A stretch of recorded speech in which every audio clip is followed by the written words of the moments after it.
Damien, the most memorable college football game that you played in. And here is my guess. Georgia 2017 championship. I'm going with 2018 at LSU. Wow. Okay. Good guess. Both great guesses. This is my answer right here. Okay. FSU 2017, number 1 versus number 3. And I'm going to tell you why. First of all, number 1 versus number 3, that's important because, I mean, this game was branded as like the greatest season opener of all time. I always remember, by the way, that game opened up with the Taylor Swift song. Look What You Made Me Do. That was the intro for that game. For like a month, ESPN was playing the commercial with that song for that game. I always associate that with that game for whatever reason. Yeah, right. So it was 1 versus 3. It was the biggest college football opener of all time, right? And after that game, I really left feeling like we kind of destroyed Florida State's program because they tanked for a little while after that. Yeah. They were not doing so hot after that game because I remember they lost DeAndre Francois, who was their starting quarterback. And I mean, we just railroaded these guys, right? But what really made it the most memorable to me, outside of, the fact that it was number 1 versus number 3, or, we kind of decimated the Florida State program was, I remember the first play of the game, I had like a breakout 40-yard run. Mm-hmm. I ended up with maybe either right close to 100 yards or, maybe a little bit under, but I ended up scoring a touchdown and I blocked a punt. So, stepping into my 3rd year when I knew that I was really going to be the guy, I was going to be RB1. I was going to be a guy that was on the team, that was important, that had a role, obviously not just on offense, but on special teams as well. Being able to start the game off, first play, boom, pop it off, 40-yard run, gave the whole team confidence. Everybody knew all right, we're ready to play. This is one of our guys. We gave him the ball on the first snap of the game and he took it 40 yards, almost turned it into a touchdown. Had I not stepped out of bounds, would have been a touchdown. We're ready. I would say just the hype around it, the way that we left their program in shambles and, the way I was able to go out there and really, step through the door of becoming a really good player at a really high level, all of those things together really it sticks out like a sore thumb to me as a most memorable game for sure. Yeah, I think I was covering Michigan, Florida that day. So I only got to see the second half of that game. Yeah. I was at Michigan, Florida too. That was at World, right? AT&T. Yes. Yeah, down in Jerry's World. Okay. Damien. Yep. Next. Who is your favorite running back this season? Chris, I will let you go first this time. Go ahead, Chris. Who you got? Taj Brooks, Texas Tech. 5'10", runs like you. Had, I think, more than 1,500 yards last year. That's my pick. Okay. So I was looking for some guys that kind of reminded me a little bit of Damien too, because when a guy, you see it on screen, you can't help but be drawn to them. Mm-hmm. And I remember you as a power guy, but we had a little bit of speed also, and that screamed two guys to me. Okay. That would be Mr. Travion Henderson at Ohio State or Omarion Hampton at North Carolina. Those were the two guys. You can't make two guesses. What is this? Yeah. I can't. There's no rules. I was going to say, I think you cheated on the new. All's fair in love and war in the newly recruit game. Yeah, I was going to say, you definitely cheated. But, house rules, and we are the house. So all is fair. Although you guys had some good guesses, I would have to go with Mr. Quinshawn Judkins. This is my guy. And when I say I love this guy and everything that he brings to the football field, I mean, capital LOVE. This guy finishes every single run. And honestly, he reminds me of myself. That's when I turn on his tape.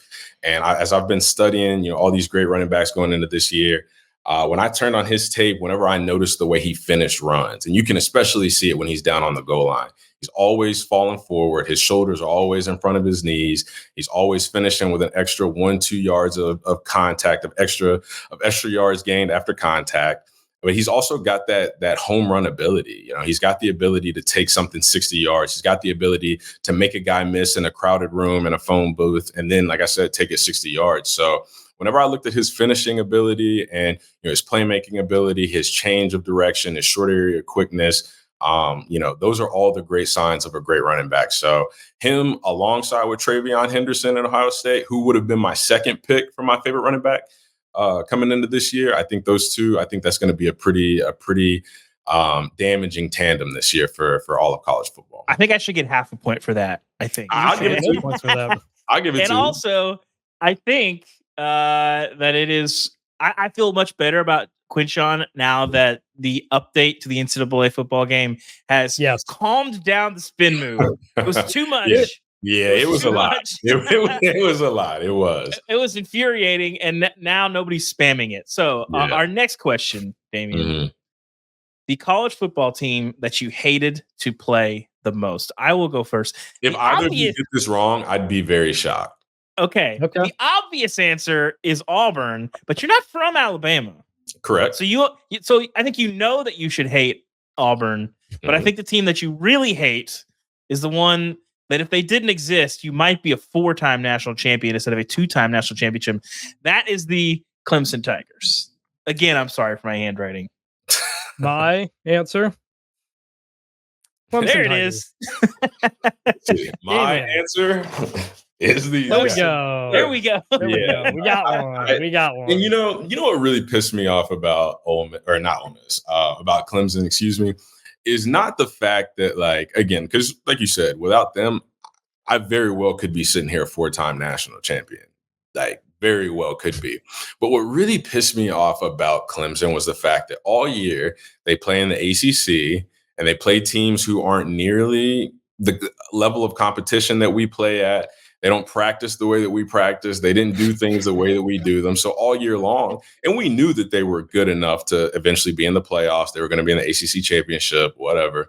And we knew that we were going to have to see them. And we always thought, like, these guys aren't built the same way that we are. They don't play the same strength of schedule. They don't have the same training camp practices that we have. Like, they just don't get it. They don't do it. They don't do what is required of you to be one of the top schools in the country. And then every year when we had to play them, they just showed us that, like, everything that we thought about them was wrong. Like, it was all wrong. Other than, I would say, my junior year when we played them in the, what was it? It was either I think it was the Cotton Bowl, maybe. It was either the Cotton Bowl or the Sugar Bowl. We played them down in New Orleans, and, we beat up, the Sugar Bowl. We beat up on them pretty good.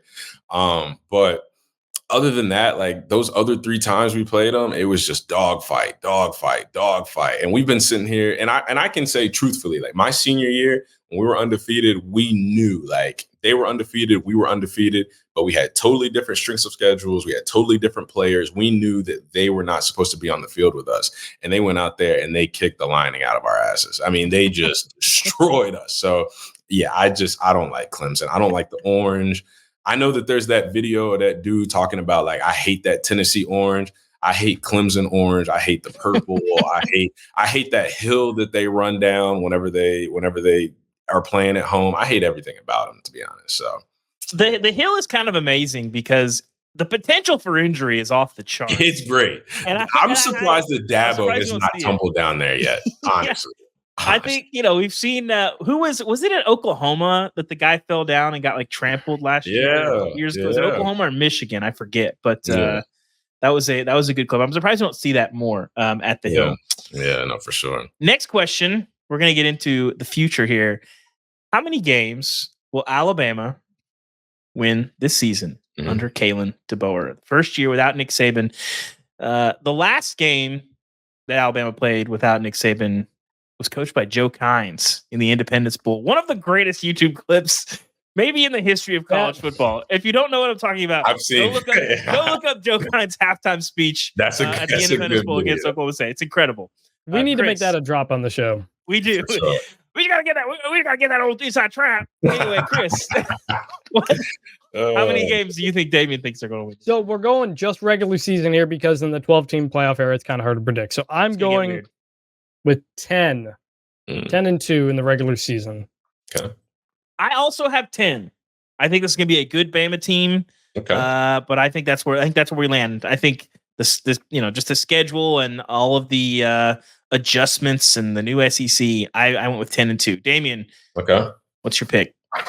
I went 9 wins. Okay. Ooh. How come? So see my face.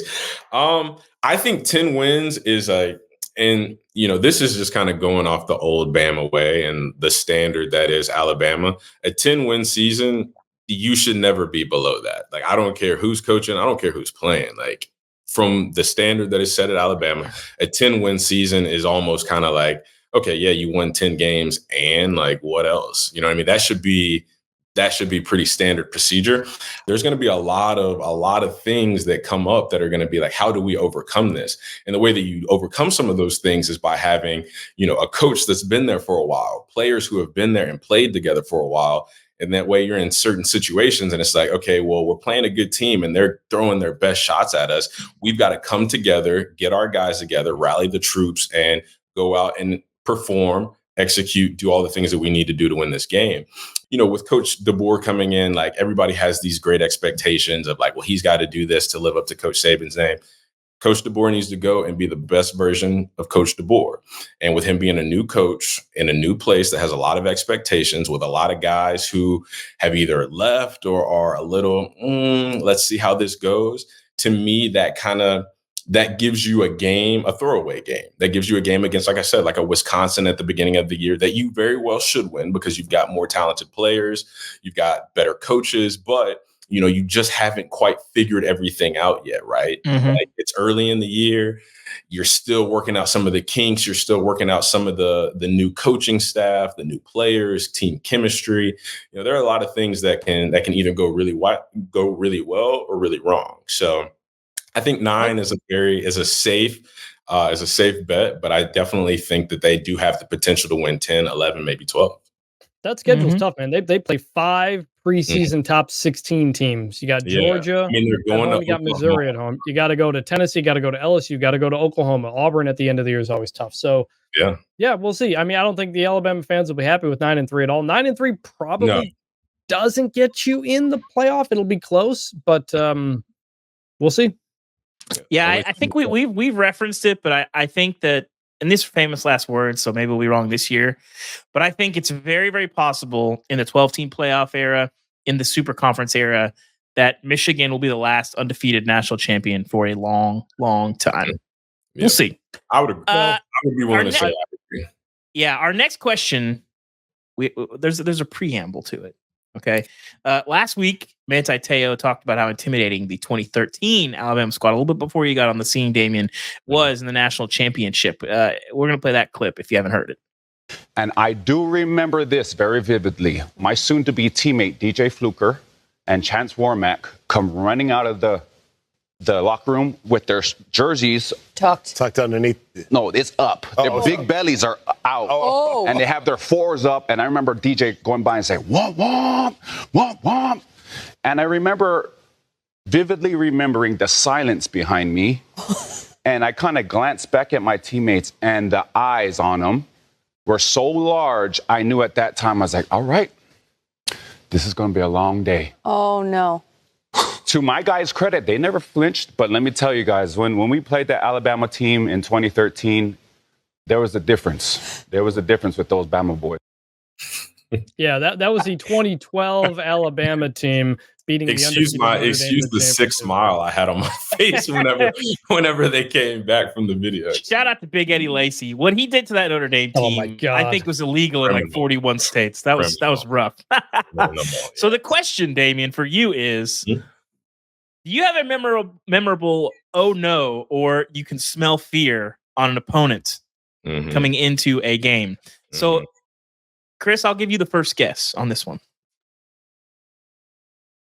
2016 USC. No way. 52-6. That was the game where the USC players were like being held back in the tunnel. Yeah, they were on all floors. And I think that was Jalen Hurts' first game, I think. Yes, it was. I covered that game. It was a rout. It was never even close. Yeah. That's my pick. Okay. My pick, USC 2016. Oh, wow. I think that team, listen, you're USC, but I think that there was a lot of SEC mystique around that. I don't know what the status of Clay Helton's feel in the locker room was at that point, but I don't feel like it probably was great. Yeah. So I feel like outside of the barking dogs moment, I think that team probably knew what was coming. Damien, do you have a specific memory of a team that you knew was going to be bad? Sure. Any particular year or just in general? Vandy, y'all weren't ready. Y'all were not ready. Listen, I'll tell you this, and I've told this story many a times, and, it never gets old. But, going into that game and, going into every game, really being in Alabama, like we did everything we could to psych ourselves out, and we did everything we could to like find internal motivation. Because every week we knew we were the better team. We knew we had the better coaches. We knew we had the better players. But, we needed something to motivate us to still go out and be our best, right? Well, this week, whenever we played Vandy, what was that, back in 2017? Yeah. Back in 2017, whenever my boy came out and said, Alabama, you're next. Like, when I tell you that whole week, there was zero extra motivation. Like, Coach Saban didn't have to give any speeches. There was no bulletin board material that was put all over the locker room. Like, we knew what we had to do whenever we showed up to Vanderbilt. Like, we 100% knew what we were there to do, who we were there to do it to, how it needed to be done. And that was it.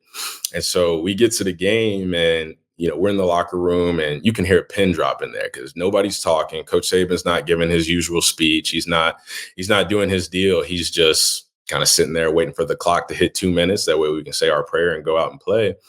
And so once the time hits, he's like, all right, you guys ready? We said, yeah. And then we got out there. And from that moment, whenever we walked back onto the field for the last time, and because like at that moment, you can't turn around and go back. You can't walk out. You can't like, nah, you know what? I take back what I said. Like, no.